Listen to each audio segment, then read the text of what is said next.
Bienvenidos a la clase de exterior de aves de la Cátedra de Zootecnia General. Como introducción, vamos a hablar sobre algunas características de esta especie. Las aves son animales vertebrados de sangre caliente. Son homeotermos, lo que quiere decir que su temperatura corporal se mantiene constante más allá de la temperatura del ambiente. Dentro de las aves se encuentran variedades muy distintas en cuanto a hábitos, régimen alimenticio, modalidad de vida, estaciones de crianza, etc. Por su forma de vida, las aves domésticas pertenecen al grupo de animales de vida diurna, iniciando sus actividades al amanecer.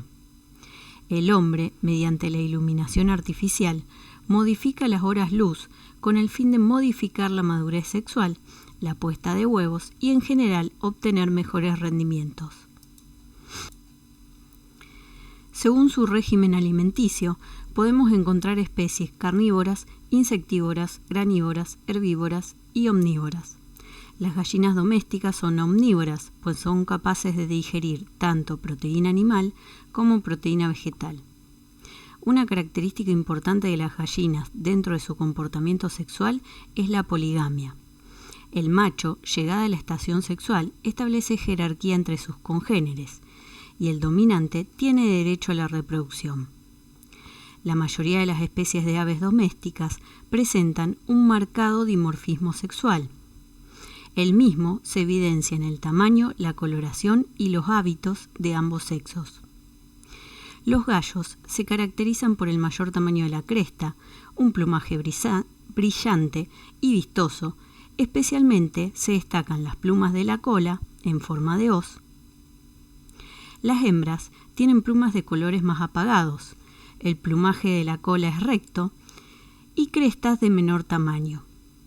Como otros puntos diferenciales, tenemos el canto característico del gallo y el cacareo propio de la gallina.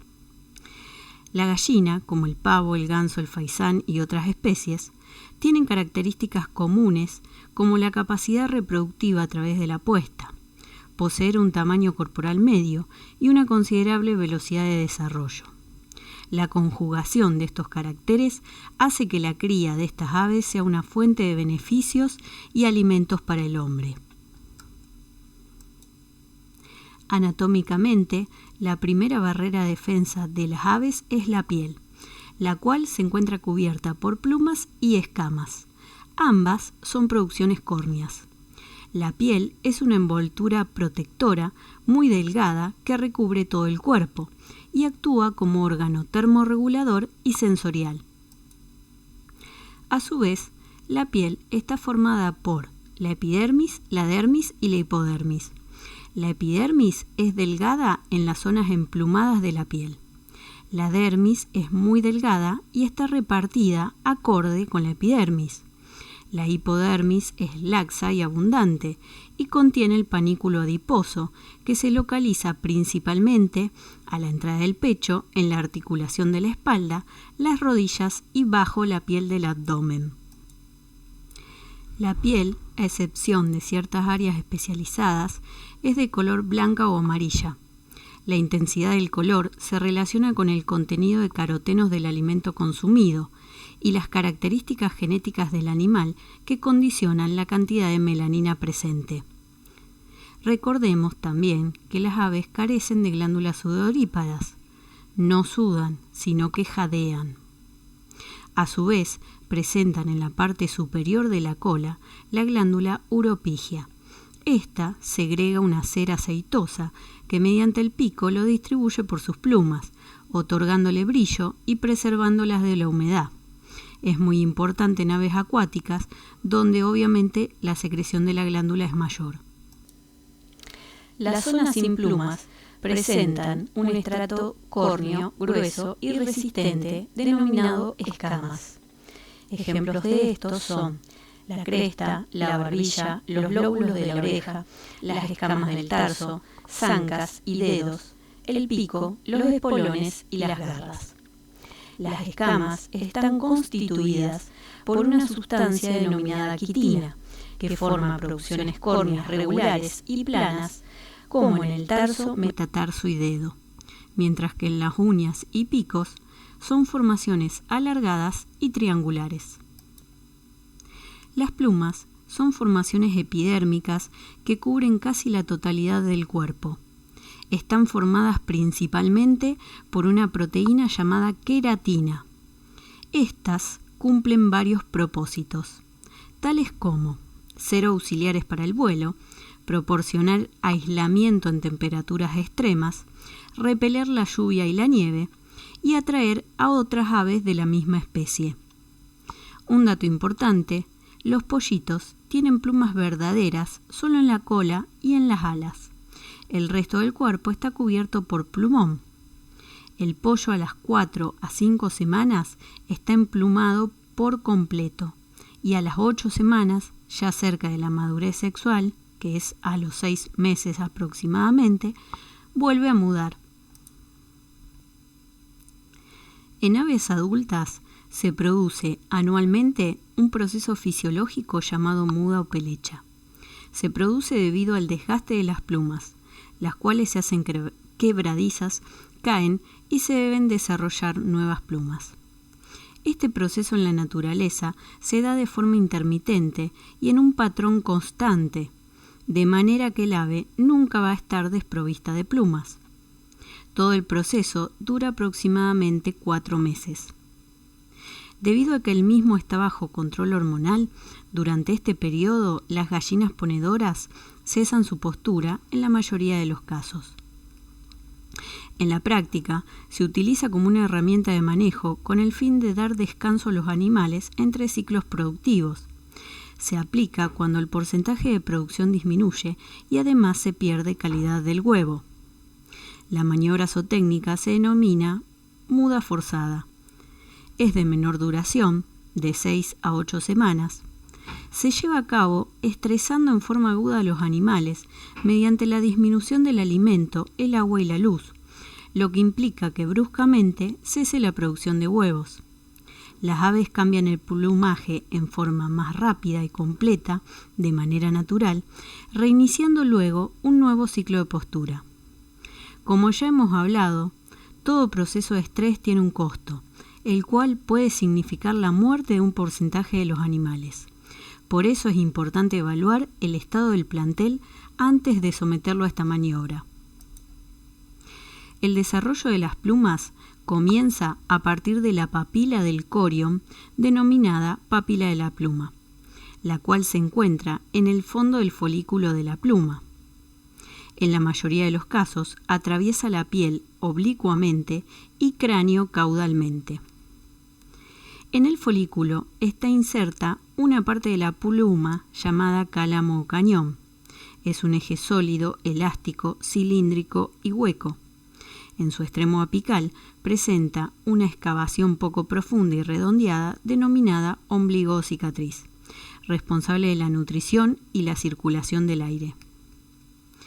El cálamo se continúa con una porción que sobresale de la piel, denominado raquis, el cual es macizo, opaco, más o menos cuadrangular y contiene médula blanca y aire.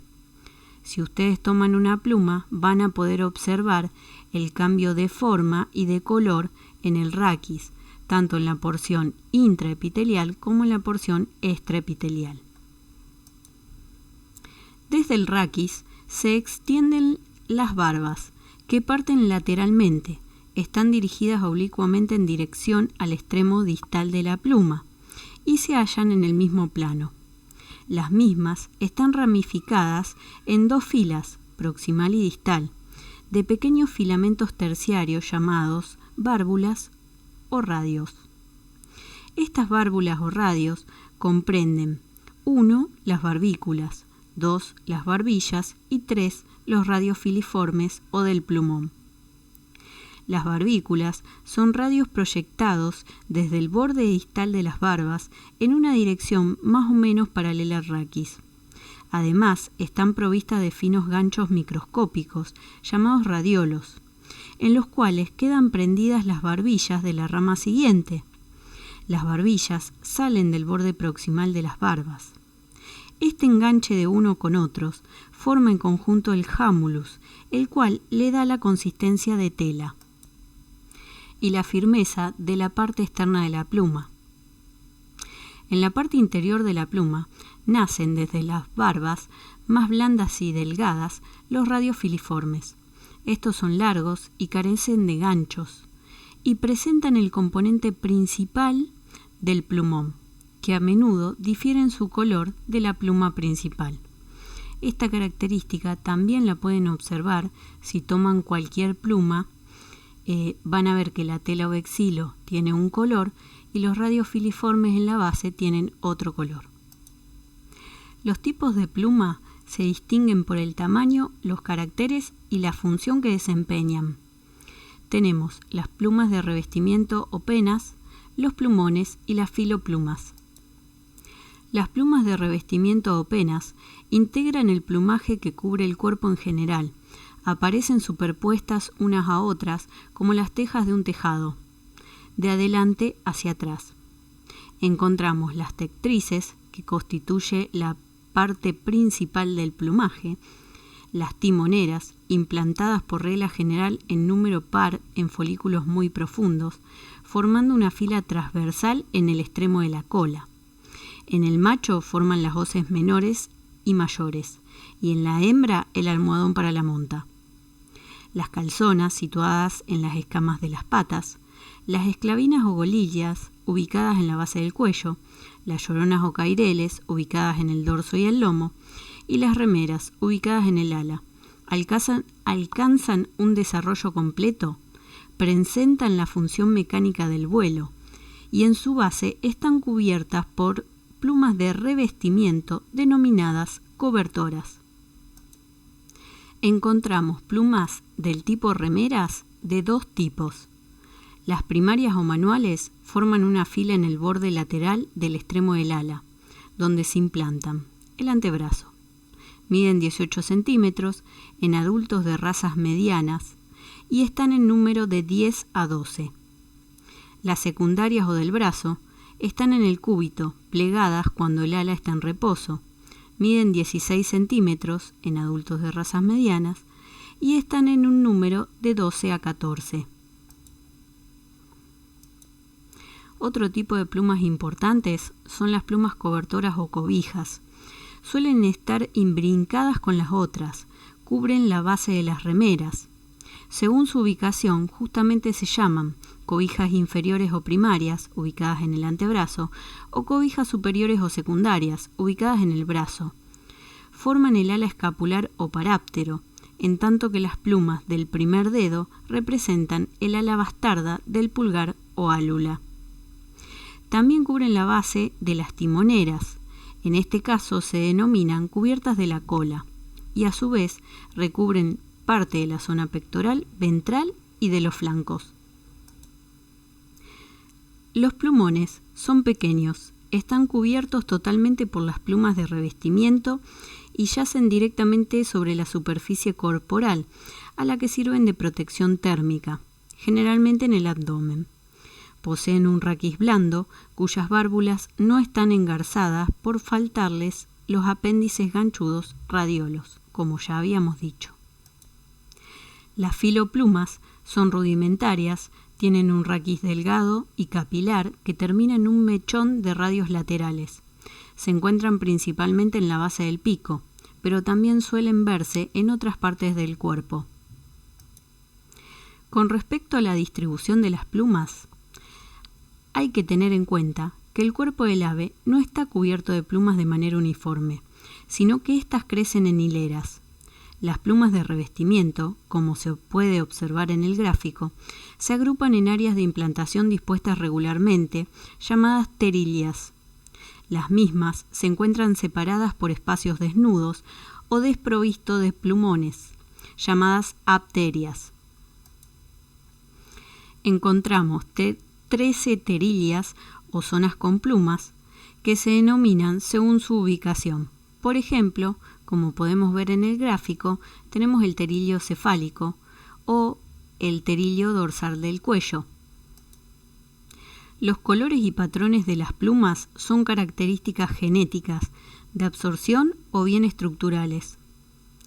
Las características de absorción deben su origen al contenido pigmentario de la médula de la pluma. Las características estructurales se deben a la reflexión, fluorescencia o interferencia de la luz en los elementos que integran las plumas. Por ejemplo, puede ocasionar un brillo metálico.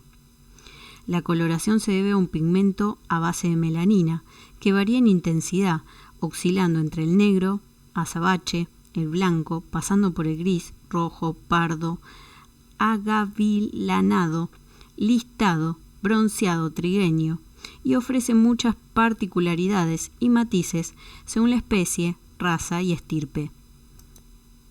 Según el dibujo que presenta la pluma, se denomina barrada cuando tiene barras paralelas, el blanco alterna con otro color, generalmente negro, punteada, lunareja o lanceolada, como se puede observar en los gráficos. Listada, es muy parecida a la barrada, tiene un alto número de bandas que combinan el negro de fondo con bandas blancas o rubias. Lentejuada, la pluma lleva una mancha de color en el extremo libre. Orillada o laceada, las plumas son de un color uniforme y están bordeadas con otro color. Aperdizada, presentan manchas grandes y dispersas similar al de una perdiz. En la diapo se puede ver cómo varía el color de las plumas según las diferentes razas. Por ejemplo, podemos observar plumas lentejuadas en la raza Hamburgo y también plumas laceadas en la raza Sebrit Plata. En el siguiente gráfico podemos observar las regiones zootécnicas que hacen al exterior de un ave. En su mayoría, estas están condicionadas por el plumaje que la recubre.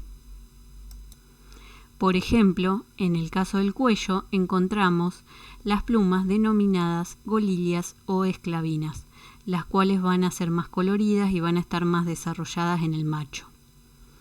En el caso de la cabeza vamos a encontrar la cresta, el lóbulo de la oreja, la barbilla, la parte superior del pico, la parte inferior del pico, los oídos y los ojos.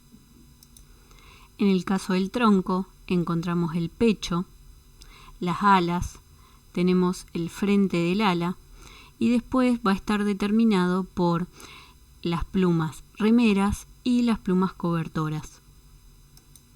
En el tronco, en la hembra, vamos a encontrar el almohadón para la monta y en el macho vamos a encontrar las hoces mayores y menores, que como ya dijimos van a ser un punto de inflexión que van a marcar el dimorfismo sexual. A nivel de las patas encontramos las ancas o canillas, la espuela o púa, el pie o pata, los dedos y las uñas. Como ya dijimos o vamos a decir más adelante, en general tienen 4 dedos, aunque en algunas especies pueden llegar a tener 5 dedos. En las ancas o canillas, en algunas razas, podemos llegar a encontrar plumas calzonas.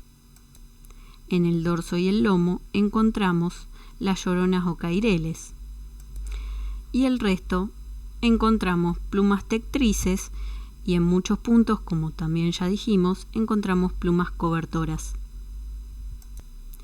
Dentro del exterior de aves, en la cabeza podemos destacar la cresta. El tipo de cresta es un factor genético, pero el tamaño y el color están relacionados con la actividad de las gónadas y la intensidad de la luz, ya sea natural o artificial. Una gallina necesita al menos 14 horas de luz para que su sistema hipotálamo, hipófisis, gonadal esté activo y por lo tanto ponga huevos. Podemos evaluar si una gallina se encuentra en postura o está cloaca, observando el color y tamaño de la cresta, babilla, lóbulo de la oreja, como también el tono y el tamaño de la cloaca. Los tipos de crestas pueden ser simple, cuando es una cresta vertical, simple es una sola lámina aserrada. Doble, cuando son 2 láminas con la misma forma. Rosa, cuando las crestas son bajas y aplanadas, de superficie granulosa o dentada, y termina o finaliza en una punta libre. guisante cuando tiene mayor superficie de implantación sin terminar en una punta, y si ven, la superficie es granulosa. De nuez, cuando es un mamelón carnoso simple, sin dientes o formas estructuradas. Cuando son elevadas se denominan de fresa. Y de sultano en B, que es típico de las razas araucanas, las cuales son autóctonas del continente americano.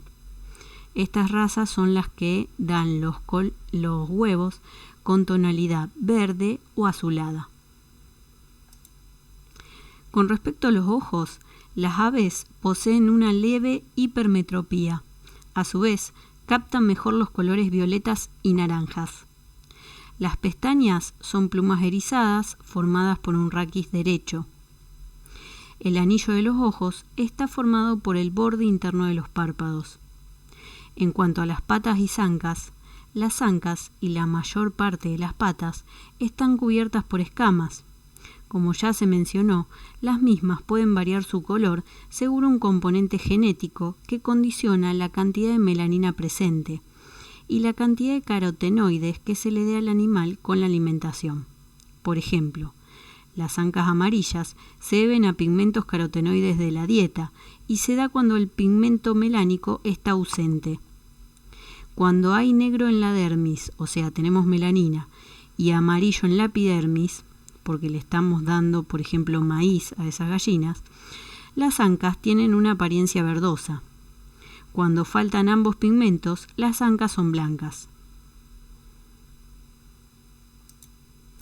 Los defectos más comunes que podemos encontrar en este tipo de individuos son que tengan cresta caída, cresta bifurcada, plumas en la caña o pie en las razas que no tienen que tenerla, cicatrices de operaciones correctoras, esto estamos hablando para animales de exposición, ojos arcos, pico torcido o de águila, plumas en tirabuzón, que falten plumas del ala dormida o partida, cola ordilla, muy parada o muy caída, mayor número de dedos que los debidos, pie de pato, o sea que esté unido en ángulo recto con membrana digital muy desarrollada. Hay que tener en cuenta que, como en todas las especies, estos defectos son importantes por su alta heredabilidad y, a su vez, porque afectan directamente a la eficiencia productiva. Desde ya, muchas gracias.